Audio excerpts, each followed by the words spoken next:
Hello दोस्तों, my YouTube channel maths by Rinku sir में आप सभी का स्वागत है। आज स्टार्ट करते हैं 2017 का प्रीवियस पेपर जो वार्षिक में हुआ था। 2017 में पहले 20 क्वेश्चन आते थे। इन 20 क्वेश्चनों को आज डिटेल से समझते हैं।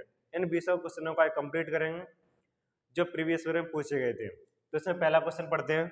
पहला क्वेश्चन दिया गया है, दी गई संख्या श्रेणी में गलत पद ज्ञात कीजिए। एक सीरीज दी गई है, उसमें गलत पद बताना है।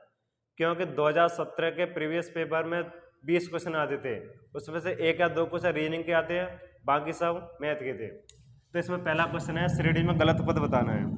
तो 6, 12, 36, 144, 722, 4320, 30,240 इस श्रेणी में गलत पद बताना है। तो श्रेणी में इसमें ये नियम लग रहा है, ए इसका जस्ट दुगुना है, 6 दूनी 12 गुणा 2 का हुआ है। 12 से 36 कैसा है, गुणा 3 का। 36 से 4 का गुणा करें 144। 144 का 5 से गुणा करने पर आना चाहिए, लेकिन यहाँ 5 से गुणा करने पर देखो 5 का गुणा 4 से करें, लास्ट में 0 आएगा और इसमें 0 है नहीं, तो यही श्रेणी का गलत पद होगा। एक क्वेश्चन पूछा गया था कि दी गई संख्या श्रेणी में गलत पद ज्ञात कीजिए। तो इसका आंसर होगा 722, ये इसका आंसर होगा। तो पहला क्वेश्चन क्लियर। अला क्वेश्चन नंबर 2। क्वेश्चन नंबर 2,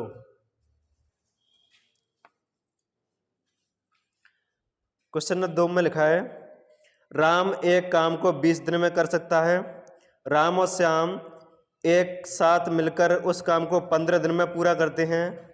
यदि वे उस काम के लिए 400 रुपये पाते हैं तो प्रत्येक को कितनी मजदूरी मिली। क्वेश्चन नंबर 2 में लिखा गया है कि राम 20 दिन में करता है। मान लो कोई काम है, उसे राम 20 दिन में करता है और राम और श्याम दोनों मिलकर उस काम को 15 दिन में करते हैं। इन दोनों का एलसीएम आएगा 60। 20 का 60 में भाग देंगे 3, 15 का 60 में भाग देंगे 4। तो ये तुम्हारा टोटल कार्य होता है। ए इनकी कार्य क्षमता होती है। तो यहाँ से ए आर की कार्य क्षमता 3 और आर एस मतलब राम और श्याम की कार्य क्षमता 4 है। यहाँ से राम की कार्य क्षमता 3 तो श्याम की कार्य क्षमता 1 होगी, इसलिए इन दोनों को ऐड करके 4 है। तो मैं यहाँ से कह सकता हूँ श्याम की कार्य क्षमता 1 है। तो उस काम को क्वेश्चन पूछा गया था कि उन्होंने काम किया था 400 रुपये में, तो प्रत्येक की धनराशि ज्ञात करनी है। तो यहाँ से राम और श्याम की कार्य क्षमता का अनुपात निकाल लेते हैं। राम की कार्य क्षमता 3, श्याम की कार्य क्षमता 1, तो इस राशि में 400 रुपये को बांटते हैं। तो यहाँ से कह सकता हूँ 4 यूनिट का मान 400 रुपये, तो मैं कह सकता हूँ 1 यूनिट का मान 100 रुपये, 3 यूनिट का मान 300 रुपये और 1 यूनिट का मान 100 रुपये। तो यहाँ से इनकी मजदूरियाँ प्राप्त हो जाएंगी। तो राम की मजदूरी 300 रुपये और श्याम की मजदूरी 100 रुपये, ये इसका राइट आंसर होगा। देखो कितना क्वेश्चन आसान आया था। ये फॉरेस्ट के पेपर में पूछे गए थे। देखो क्वेश्चन देखो, इसमें बाइल लैंग्वेज लिखा है, इसमें हिंदी इंग्लिश दोनों आती थी। उसमें से कितने क्वेश्चन आसान थे। नेक्स्ट क्वेश्चन नंबर 3 देखते हैं। क्वेश्चन नंबर 3 दिया है, Y square plus 4y plus 4 बराबर 0 एक द्विघाती समीकरण के मूल बताने हैं। तो Y square plus 4y plus 4 बराबर 0 इस द्विघाती समीकरण के मूल बताना है। तो द्विघाती समीकरण के मूल या तो इनके फैक्टर करने पर आ जाएंगे, या एक फॉर्मूला होता है x प्लस 2 का होल स्क्वायर, तो यहाँ से आए बराबर 0। इसे हम डबल लिख सकते हैं, जैसे वाई प्लस 2 और वाई प्लस 2 बराबर 0। तो यहाँ से वाई का मान इस 2 को ट्रांसफर करें तो वाई का मान आ जाएगा 2 और यहाँ से भी वाई का मान आ जाएगा -2।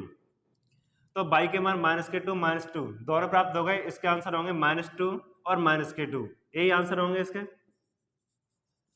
देखो क्वेश्चन नंबर कितना आसान पूछा गया था। मात्र द्विघाती समीकरण के मूल से फैक्टर, या इस तरीके से नहीं करना चाह रहे हैं तो ऐसे फैक्टर करो, गुणा करके 4 आ जाए, जोड़ के घटा के 4 आ जाए, तो वही होंगे 2 दूनी 4, 2 दूनी 4, दोनों प्लस में आएंगे। लेकिन 0 को तो पक्षांतर करें तो -2 और -2, ये इसके आंसर प्राप्त होंगे। -2 और -2 इसके मूल होंगे। क्वेश्चन नंबर देखा जाए, क्वेश्चन नंबर 4। 2017 में फॉरेस्ट का पेपर बिल्कुल सिंपल आया था। उसमें जो भी क्वेश्चन थे बिल्कुल नॉर्मल थे, मात्र कुछ ही सेकंडों में सॉल्व कर सकते हैं। लेकिन अब लेवल बढ़ेगा, 2022 है, 2022 में उसका लेवल बढ़ के आएगा। नेक्स्ट क्वेश्चन नंबर देखते हैं, क्वेश्चन नंबर 4। क्वेश्चन नंबर 4, एक समबाहु त्रिभुज का परिमाप एक वृत्त की परिधि के बराबर है, उसके क्षेत्रफल का अनुपात ज्ञात करना है। तो समबाहु त्रिभुज का परिमाप, समबाहु त्रिभुज का परिमाप होता है 3 है। समबाहु त्रिभुज का परिमाप 3 है। वृत्त की परिधि 2 पाई r, वृत्त की परिधि 2 पाई r, इनके क्षेत्रफलों का अनुपात पूछा है। तो यहाँ से भुजा और त्रिज्या का रेशियो निकाल लेते हैं। यहाँ से a और त्रिज्या को इधर पहुंचा दो r, आ जाएगा 2 पाई अपॉन 3, 2 पाई अपॉन 3। पूछा क्षेत्रफलों का अनुपात कितना है। क्षेत्रफलों का अनुपात, क्षेत्रफल होते हैं 3/4 भुजा स्क्वायर, वृत्त का क्षेत्रफल होता है पाई r स्क्वायर। तो इसमें मान रखने पर आंसर प्राप्त मिल जाएगा। तो अंडूर 3/4, यहाँ से a का मान 2 पाई और c का मान 3, तो 2 पाई इंटू 2 पाई, क्योंकि a स्क्वायर लिखा है, a square 2 pi into 2 pi upon pi into r का मान 3 इंटू 3। तो यहाँ से सॉल्व करने पर पाई से पाई कट जाएगा, 4 से 4 कट जाएगा, ऊपर बचेगा ये 3 से इसे भी काट सकते हैं। तो अंडूर 3 बार, ऊपर बचा है पाई, पाई का मान 22/7, नीचे बचा है 3 इंटू अंडूर 3 इंटू 3। सॉल्व करने पर आ जाएगा 22 अनुपात, इनका गुणा करें 3 से 21 अंडूर 3, 21 अंडूर 3, इसका ये आंसर प्राप्त होगा। तो इसमें ऑप्शन नंबर तुम्हारा 4 इसका राइट आंसर रहेगा। देखो कितना आसान था क्वेश्चन, मात्र यहां से भुजा और त्रिज्या इनका रेशियो निकाल लेते हैं और क्षेत्रफलों का रेशियो निकलाएंगे यहां से। Next question number 5।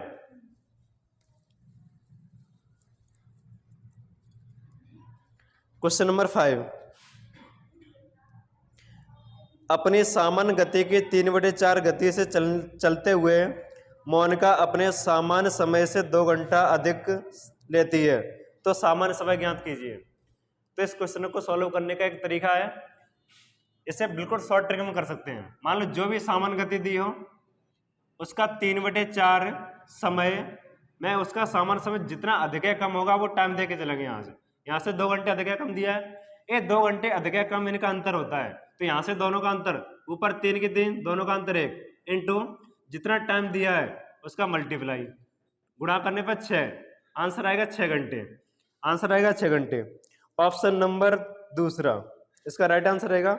मात्र सिंपल सा क्वेश्चन था ये। 2017 के पेपर में सिंपल से क्वेश्चन आते थे, लेकिन इस साल लेवल बढ़ेगा और अच्छे लेवल के क्वेश्चन भी आएंगे। Question number 5, question number 6। Question number 6 में क्या लिखा है देखो, पढ़ो।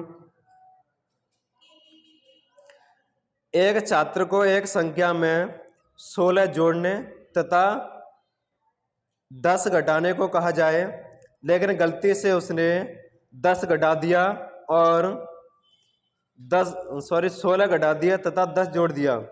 इस प्रकार उसको उत्तर 14 प्राप्त हुआ। सही उत्तर ज्ञात कीजिए। मान लो एक छात्र था, उन्होंने 16 जोड़ने को कहा था लेकिन उसने 10 घटा दिया, आगे लगा गलती से 16 घटा दिया 10 जोड़ दिया, इस प्रकार जो उत्तर आया था वो 14 प्राप्त हुआ था। सही उत्तर बताना है। मैं कह सकता हूं पहले 16 जोड़ा था उसके बाद 10 घटाया है, तो मैं यहां से कह सकता हूं यहां से -10 का लॉस हो गया, यहां से इसमें से घटाना नहीं है। मान लो ये जोड़ना था लेकिन ये उन्होंने क्या किया था, ये जोड़ना था इतना घटा दिया, यहां से -6 का कह सकता हूं लॉस हो गया। आगे 16 घटा दिया 10 जोड़ दिया, तो यहां से भी -6, तो मैं कह सकता हूं -6 कितने हो जाएगा, -12 और -12 उधर ट्रांसफर करेंगे। पहले कितना था, पहले था 14, जो भी 14 प्राप्त था, मान लो कोई भी संख्या थी, उस संख्या में ए आया था रिजल्ट। अब अगर उसको 12 को उधर ट्रांसफर करेंगे तो आ जाएगा तुम्हारा 12 ऐड हो गए, ये जोड़ के तुम्हारा 26 प्राप्त होगा। तो इसका राइट आंसर 26 होगा। इन क्वेश्चनों को एक्स से डिटेल से नहीं करना, मात्र ये लॉजिक लगाने से उसके तुरंत आंसर आते हैं। अगला क्वेश्चन नंबर 7।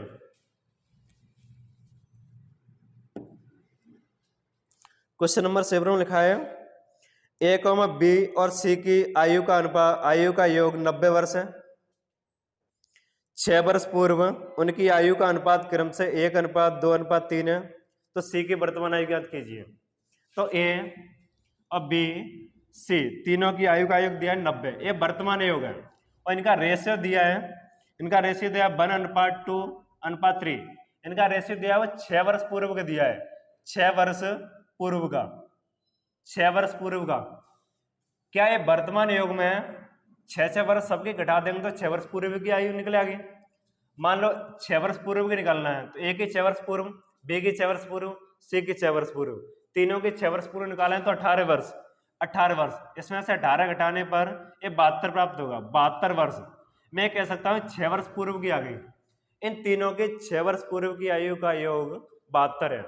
और 6 वर्ष की पूर्व की आयु का अनुपात दिया है 1:2:3। इस अनुपात से इस आयु को बांट दूं। यहां से पूछा सी की वर्तमान आयु की है तो सी की आयु निकाल लेते हैं 6 वर्ष पूर्व की। तो पहले था 72, सी के लिए 3 ऊपर नीचे टोटल 6, यहां से सॉल्व करने पर आ जाएगा 36 वर्ष। 36 वर्ष ये आएगा तुम्हारा 6 वर्ष पूर्व का। वर्तमान के लिए 6 जोड़ना पड़ेगा तो आंसर आएगा 42 वर्ष। 42 वर्ष इसका राइट आंसर रहेगा ऑप्शन नंबर ए। अगला क्वेश्चन समझ में आ रहे होंगे। एक क्वेश्चन बिल्कुल सिंपल थे, 2017 में सिंपल ही पूछे गए हैं, 2022 में थोड़ा इसका लेवल बढ़ेगा। वीडियो अच्छा लग रहा है, वीडियो को लाइक और सब्सक्राइब कीजिए, दोस्तों के साथ शेयर भी कीजिए। क्वेश्चन नंबर 8, दो संख्याओं का योग उनके अंतर का 3 गुना है, उन संख्याओं का अनुपात कितना है? देखो इन्हें एक्स वाई मान के कर सकते हैं या फिर ऑप्शन से भी कर सकते हैं। क्वेश्चन पूछा गया था दो संख्याओं का योग, मान लेते हैं दो संख्या एक्स वाई है, इनका योग इन दोनों के अंतर का 3 गुना है, 3 गुना है। उन संख्याओं का अनुपात कितना है? तो यहां से सॉल्व करने पर x प्लस वाई बराबर, यहां से अंदर गुणा करेंगे 3x माइनस के 3y, 3y को दल ले जाएंगे तो 4y, x को दल ले जाएंगे तो 2x।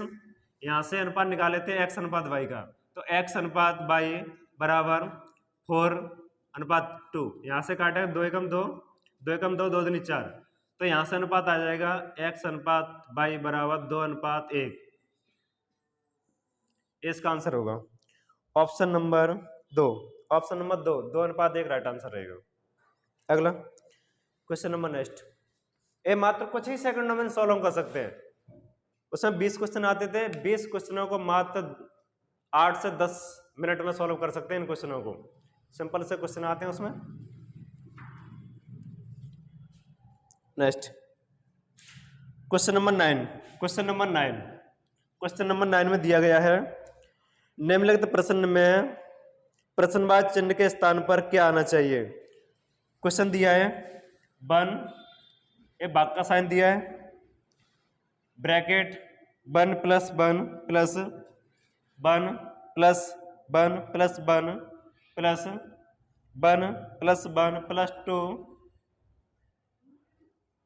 ये आपका क्वेश्चन नंबर दिया है। तो इस क्वेश्चन ये सिंपलीफिकेशन का क्वेश्चन है, मात्र कुछ ही सेकंडों में सॉल्व कर सकते हैं। कितना सिंपल क्वेश्चन दिया गया था, मतलब अच्छे लेवल के क्वेश्चन नहीं बनाए गए इसमें देखो सब में प्लस लगाया, सबको ऐड कर देना तो 2 ये तुम्हारा हो जाएगा 3 4 5 6 7, ये जोड़ने पर आ जाएगा तुम्हारा, देखो यहाँ 1 नहीं है, यहां से 1 प्लस 1 प्लस 1 प्लस 1 कोष्टक में 1 प्लस 1 प्लस 2, यहां से जोड़ेंगे 4 5 6 7 8 और 1/8, यही आंसर प्राप्त होगा।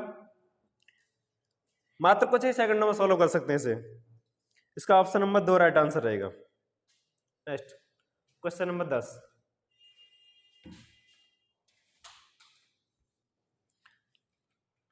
क्वेश्चन नंबर 10 में दिया है एक समचतुर्भुज का क्षेत्रफल क्या होगा जिसकी एक भुजा 20 सेंटीमीटर और एक विकर्ण 24 सेंटीमीटर है। क्वेश्चन दिया है क्वेश्चन नंबर 10, समचतुर्भुज का क्षेत्रफल होता है 1/2 लंबाई 1/2 पहला विकर्ण इंटू दूसरा विकर्ण। तो उसमें एक भुजा दी है, एक विकर्ण दिया है, तो हमें दूसरा विकर्ण निकालना पड़ेगा समचतुर्भुज के लिए। देखो समझ लेते हैं डायग्राम से। मान लेते हैं एक विकर्ण दिया है, एक विकर्ण दिया है 24, तो 24 मान लेते हैं, इस विकर्ण 24 दिया है तो 12 होगा, 12 होगा। इसकी भुजा दी है 20 सेंटीमीटर, 20 होगी, 20 है, 20 है, 20 है। मैं कह सकता हूं कि समचतुर्भुज के विकर्ण एक दूसरे को 90 डिग्री पर काटते हैं। समचतुर्भुज के विकर्ण एक दूसरे को 90 डिग्री पर काटते हैं, तो यहां से ट्रिपलेट लग जाएगा पाइथागोरस प्रमेय। ये 12 और एक कितना होगा कि एक कर्ण है तुम्हारा, यहाँ से लंब आधार, लेकिन एक कर्ण होगा। इनमें ट्रिपलेट लगाने पर 12 और 20 का 16 होता है, 16। जब ये 16 है तो ये भी 16 होगा। तो इसमें पहला विकर्ण तो दिया था उसमें 24, दूसरा विकर्ण निकल आएगा 16, 16 दूनी 32, 16 दूनी 32। क्षेत्रफल का फॉर्मूला होता है 1/2, 1/2 पहला विकर्ण इंटू दूसरा विकर्ण, 1/2 पहला विकर्ण 24 इंटू दूसरा 32। यहाँ से सॉल्व करेंगे तो 16 का 24 से गुणा करने पर देखो यहाँ से इकाई अंक से भी सॉल्व कर सकते हैं। 6 का 4 से गुणा करें, 6 6 24, 4 ऑप्शन किस ऑप्शन दिया है लास्ट में, 4 इकाई अंक किस ऑप्शन दिया है? पहला ही ऑप्शन दिया है 384, 384 सेंटीमीटर स्क्वायर, इसका पहला आंसर प्राप्त होगा। यहां से तुम्हें ट्रिपलेट लगाना पड़ेगा, या तो पाइथागोरस प्रमेय से निकाल लेना। मान लेते हैं एक तुम्हारा लंब है, ए आधार है, एक कर्ण, पाइथागोरस प्रमेय से निकाल सकते हैं, या फिर ट्रिपलेट याद होना चाहिए, 12 16 का 20 होता है। ठीक है, नेक्स्ट क्वेश्चन नंबर 11।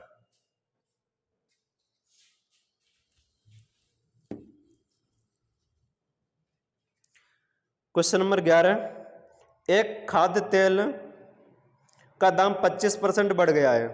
इस मद पर व्यय न बढ़ाने के लिए परिवार को खाद्य तेल के खपत में कितने प्रतिशत कमी करनी होगी? देखो मात्र सेकंडों में आंसर आते हैं इसके। एक क्वेश्चन एक ऐसा है जैसे मान लो एक चीज में वृद्धि होगी, दूसरे में कमी होगी, और बाद में एक पूछा जाएगा कुछ भी परिवर्तन ना हो, तो इसमें एक ही कंडीशन लगती है, जितनी वृद्धि या कमी है वो ऊपर लिखेंगे, जितनी वृद्धि या कमी होगी वो ऊपर लिखेंगे, नीचे वृद्धि है तो 100 में जोड़कर, कमी है तो 100 में से घटाकर, वृद्धि है तो 100 में जोड़कर, कमी है 100 में से घटाकर लिखते हैं। तो यहाँ सॉल्व करने पर 25 पंजे 5 से काटेंगे 20% इसका राइट आंसर रहेगा। ऑप्शन नंबर ए इसका राइट आंसर। मात्र कुछ ही सेकंडों में सॉल्व कर सकते हैं 20 क्वेश्चन, मात्र 7 से 8 मिनट में सॉल्व कर सकते हैं। Next question number 12। Question number 12, यदि ए का 3/4 भाग बी के 4/5 भाग के बराबर है, ए के 2/3 भाग, ए के 2/3 भाग, बी के 4/5, बी के 4/5 के बराबर है, तो यहाँ से ए अनुपात बी का मान, ए अनुपात बी का मान, यहाँ से ए बी यहाँ जाएगा, ए संख्या इधर जाके पलट जाएगी, संख्या इधर जाके पलट जाएगी, 2/3 थी वो 3/2 हो जाएगी, तो यहाँ से काटेंगे तो आ जाएगा तुम्हारा 2। सॉल्व करने पर 6/5, यही आंसर होगा, 6/5, 6/5 यही आंसर रहेगा। ऑप्शन नंबर इसका ऑप्शन नंबर बी। देखो मात्र कुछ ही सेकंडों में सॉल्व कर सकते थे इसे। Next question, question number 13। Question number 13 दिया गया है, आयु का क्वेश्चन है। देखो आयु यहां से 2 क्वेश्चन आ चुके हैं, एक पहले करा चुका हूं, एक ये वाला। 5 वर्ष पूर्व पी तथा क्यू की आयु का औसत 15 वर्ष थी। अब पी और क्यू की वर्तमान आयु का औसत 20 वर्ष है, तदनुसार 10 वर्ष के बाद आर की आयु कितनी है? तो क्वेश्चन नंबर 13, पी और क्यू की आयु दी है औसत 15 और 2 का गुणा करेंगे, ये आ जाएगा तुम्हारे 30 योग, तो ये तुम्हारा 5 वर्ष पूर्व दोनों का योग 30, लेकिन 5 वर्ष बाद कितना होगा? मैं कह सकता हूं वर्तमान में कितना होगा, वर्तमान में पी और क्यू का, तो 5 दोनों में ऐड होगा। 5 वर्ष बाद पूछा तो 5 पी के 5 क्यू का, दोनों 10 वर्ष बाद, तो 30 तो पहले से था, 10 और ऐड हो जाएगा, 40 वर्ष आएगा, वर्तमान योग होगा 40। आगे दिया है P, Q तथा R की वर्तमान औसत आयु 20 वर्ष है। P तथा Q, R की औसत आयु 20 वर्ष है। ये 3 का मल्टीप्लाई होगा 60 वर्ष, 60 वर्ष। तो यहां से कह सकता हूं R का मान कितना होगा, P और Q का योग 40 वर्ष, P Q R का योग 60 वर्ष। तो यहां से इसमें से घटाएंगे तो P से P कट जाएगा, Q से Q कट जाएगा, R का मान आ जाएगा। यहां से इसमें से घटाएंगे तो आ जाएगा तुम्हारा यहां से आने पर 20 वर्ष, 20 वर्ष। क्वेश्चन क्या पूछा गया था, 10 वर्ष बाद इसकी आयु कितनी होगी, 10 वर्ष बाद पूछा है, तो 10 इसमें और ऐड हो जाएगा, तो 30 वर्ष।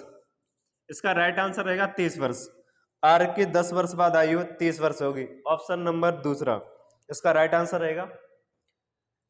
आयु से 2 क्वेश्चन पूछे गए थे, एक इससे पहले करा चुके हैं, एक ये वाला। तो आयु इंपोर्टेंट है, आयु पढ़कर जाना, हो सकता है आयु से 2 क्वेश्चन दोबारा पूछ सके।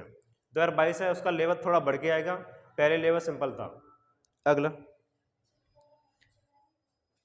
Question number 14। और वीडियो पसंद हो तो लाइक करना, शेयर करना और दोस्तों के साथ शेयर भी करना। Next question number 14। एक व्यक्ति 2 स्कूटरों को 12,000 रुपये प्रति स्कूटर के मूल्य से बेचता है। एक स्कूटर पर उसे 20% का लाभ होता है, दूसरे पर उसे 20% की हानि होती है, तो कुल लाभ या हानि ज्ञात कीजिए।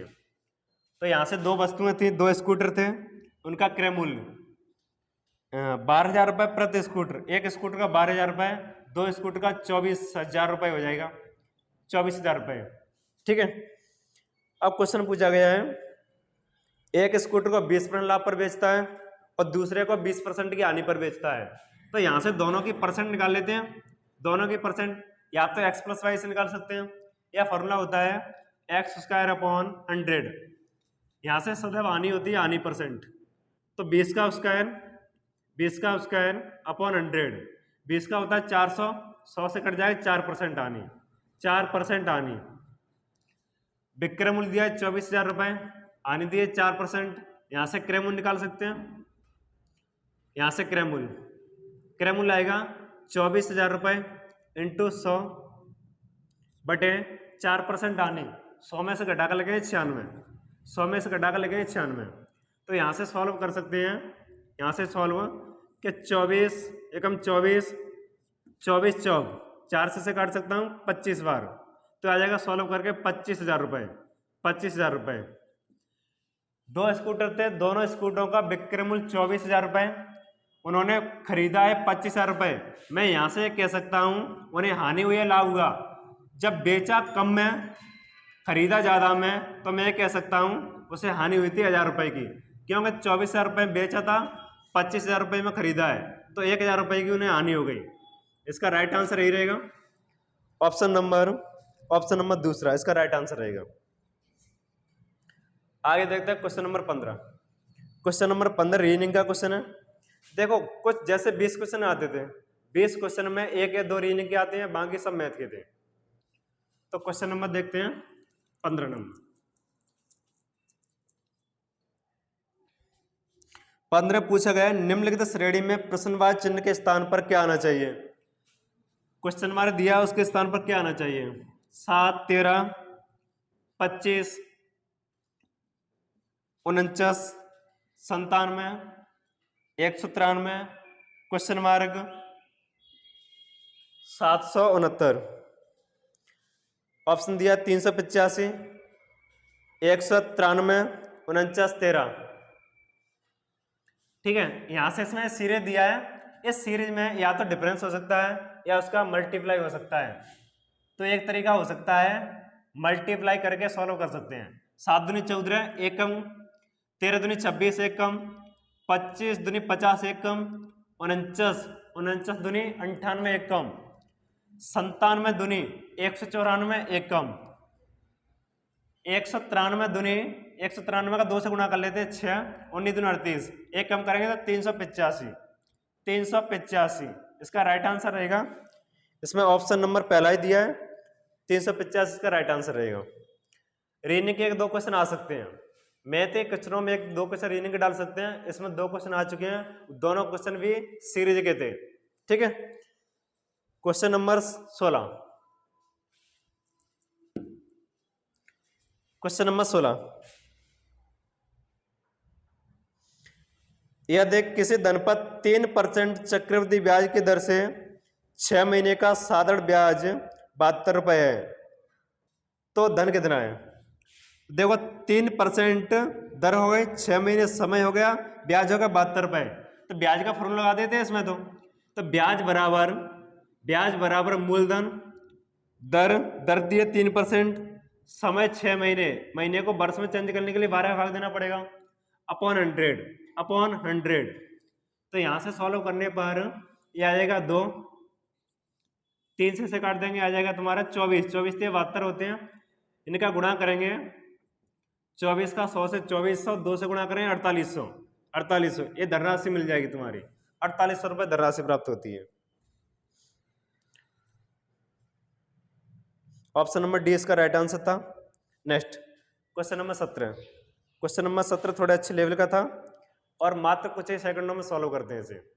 देखो क्वेश्चन नंबर 17 में दिया है, 2 ट्रेनें 300 किलोमीटर दूर स्थित 2 स्टेशनों से एक ही समय पर विपरीत दिशा में चलना प्रारंभ करती हैं और एक दूसरे को उनमें से किसी एक स्टेशन से 160 किलोमीटर की दूरी पर पार करते हैं। उनकी गतियों का अंतर कितना है? उनकी गतियों का अनुपात कितना है? तो देखो 2 स्टेशन मान लेते हैं ए और बी, इनके बीच की दूरी दी है 300 किलोमीटर और दोनों स्टेशनों से ट्रेनें चलती हैं एक दूसरे के विपरीत, मतलब ऐसे चल रही हैं। उसमें लिखा है आगे, एक दूसरे को उनमें से किसी एक स्टेशन से 160 किलोमीटर की दूरी पर पार करती है। मान लेता हूँ यहाँ से 160 किलोमीटर यहाँ से चल गई होगी, 160 किलोमीटर पर पार करती हैं, तो मैं कह सकता हूँ दूरी कितनी बची होगी? टोटल यहाँ से यहाँ तक 303, 160 चल चुकी है, तो मैं कह सकता हूँ 140 बची होगी। 140, तो मैं यहाँ से कह सकता हूँ दूरियों का अनुपात कितना होगा? दूरियों का अनुपात होगा 160 अनुपात 140। सॉल्व करेंगे तो यहाँ से 0 से 0 8:7 आएगा। अब चाल का फॉर्मूला होता है, चाल का फॉर्मूला होता है दूरी बटे समय। तो मैं यहाँ से कह सकता हूँ, मान लो समय कांस्टेंट है तो चाल दूरी के समानुपाती होगा। जो दूरी का अनुपात होगा वही चाल का होगा, जो चाल का अनुपात होगा वो दूरी का होगा। इसमें दिया गया दूरी का अनुपात 8:7 है, तो चाल का अनुपात कितना होगा? तो सेम टू सेम यही रहेगा, जो दूरियों का अनुपात होगा वो चाल का अनुपात होगा। तो इसका राइट आंसर रहेगा 8:7, पहला ही ऑप्शन दिया है। सिंपल क्वेश्चन थे इसमें और सिंपल ही आते थे 2017 में, थोड़ा इसका लेवल बढ़ेगा इस साल। Question number 18।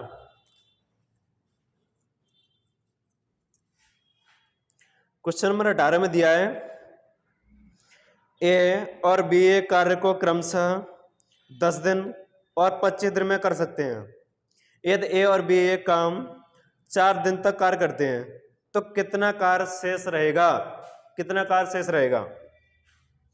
तो देखा जाए, मान लेते हैं ए कोई व्यक्ति है, 10 दिन में काम करता है, बी उसे 25 दिन में करता है, दोनों ने मिलकर 4 दिन कार्य किया था, शेष कार्य कितना बचा है? तो ऐसा करते हैं, इन दोनों का एलसीएम आएगा 50, 10 का 50 में भाग देंगे 5, 25 का 50 में भाग देंगे 2। तो मैं ये कह सकता हूँ, एक ही कार्य क्षमता 5 है, एक ही कार्य क्षमता एक दिन की 5, बी की एक दिन की 2 है, दोनों के मिलाकर एक दिन की 7 हो जाएगी। उन्होंने 4 दिन काम किया था, 4 दिन काम, तो 28 काम हो जाएगा। शेष काम कितना बचेगा? शेष काम बचेगा, टोटल 50 था, 28 काम हो चुका है, टोटल 22 बचेगा, काम बचेगा। क्वेश्चन में पूछा गया था तो कार्य शेष कितना रहेगा? तो देखो टोटल काम था 50, 22 रह गया है, 22 रह गया है, तो यहाँ से कितना आएगा काट के, 2 से काटें तो 11, 2 से 25, तो आंसर आएगा 11/25, 11/25। ऑप्शन नंबर 3 इसका राइट आंसर रहेगा, ऑप्शन नंबर 3। ठीक है, नेक्स्ट क्वेश्चन। ये 2 क्वेश्चन सिंपल दिए हैं, 20 और 21, मात्र कुछ ही सेकंडों में सॉल्व कर सकते हैं इन क्वेश्चनों को।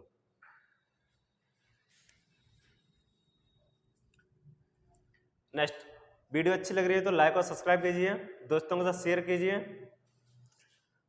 क्वेश्चन नंबर 19, क्वेश्चन नंबर 19 दिया है, निम्नलिखित में से सबसे छोटी विंड कौन सी है? निम्न में से सबसे छोटी विंड कौन सी है?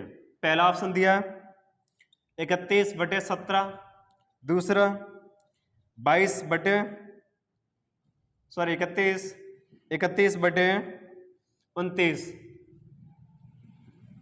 अगला दिया है 24/19, अगला ऑप्शन दिया चौथा 42/27। इसमें छोटी विंड पूछा है, छोटी विंड मात्र देख के क्वेश्चन सॉल्व हो रहा है। देखो मैं कह सकता हूं यहां से अंतर तो बहुत ज्यादा है, यहां से मात्र 2 का अंतर है, मात्र 2 का। यहां से सॉल्व करेंगे तो यहां से भी अंतर ज्यादा है, मतलब ए 1 के पास में आएगा, 29 का 31 में भाग देंगे तो 1 कुछ पॉइंटों में आएगा। यहां से देखो अंतर से चेक कर सकते हैं, मात्र अंतर कम है, तो आंसर सबसे छोटी विंड नहीं होगी, छोटी विंड नहीं होगी, क्योंकि भाग देंगे तो सॉल्व करने पर 1 से थोड़ा सा ज्यादा आएगा और 1 से ज्यादा आएंगे ये, तो मैं कह सकता हूं ये सबसे छोटी विंड होगी। और क्वेश्चन में ऐसे भाग नहीं देना, भाग देंगे टाइम बर्बाद करेंगे। क्वेश्चन को देख के तुरंत समझ में आना चाहिए इसमें कौन सी छोटी है कौन सी बड़ी है। क्लियर? नेक्स्ट क्वेश्चन, एक और भिन्न का क्वेश्चन दिया है, क्वेश्चन नंबर 20। क्वेश्चन नंबर 20 वो भी भिन्न का दिया है। एक क्वेश्चन में 2 क्वेश्चन पूछे गए एक पेपर में, उसमें दोनों भिन्न के, एक में पूछा गया सबसे छोटी विंड कौन सी है, एक में पूछा गया सबसे बड़ी विंड कौन सी है। मात्र कुछ ही सेकंडों में इनका आंसर दे सकते हैं। क्वेश्चन नंबर 20, निम्नलिखित में से सबसे बड़ी विंड ज्ञात कीजिए। निम्नलिखित में से सबसे बड़ी विंड ज्ञात कीजिए। पहला ऑप्शन दिया 261/28, दूसरा ऑप्शन दिया है 192/21, तीसरा ऑप्शन दिया है 146/17, चौथा ऑप्शन दिया है 189/19। इसमें बड़ी विंड बतानी है, बड़ी विंड कौन सी है। देखो क्वेश्चन देख के मात्र कुछ ही सेकंडों में इसका आंसर दे सकते हैं, यहाँ भाग नहीं देना तुम्हें। 28 का इसमें भाग दो, 21 का भाग दो, 17 का भाग दो, 19 का भाग दो। एक लगभग अनुमान लगा के सॉल्व कर सकते हैं। जैसे यहां से सॉल्व करेंगे तो अगर मैं बताऊं जैसे 10 का गुणा करना है, मुझे 10 का गुणा करना है तो 10 का गुणा करूंगा, 28 का 10 में गुणा करूंगा 280, 280 से यहाँ थोड़ा सा ज्यादा सा अंतर है, यहाँ इसमें गुणा करूंगा 210, 210 से मतलब बहुत कम है, और इसका गुणा करूंगा 170 आएगा, इसका गुणा करूंगा तो लगभग कह सकता हूं 190 और 189 में ज्यादा अंतर नहीं है, तो मैं कह सकता हूं लगभग 10 बार भाग गया होगा। तो सबसे बड़ी भिन्न ज्ञात करना तो यही होगा, सबसे बड़ी भिन्न यही होगी। तो ये टोटल 20 क्वेश्चन थे और मात्र कुछ ही सेकंडों में सॉल्व कर सकते थे। 2017 में इतने सिंपल क्वेश्चन पूछे गए थे, अब 2022 है उसका लेवल बढ़ेगा, अच्छी तैयारी करना, और अगर वीडियो अच्छी लगी है तो दोस्तों के साथ शेयर करना और लाइक करना, सब्सक्राइब करना।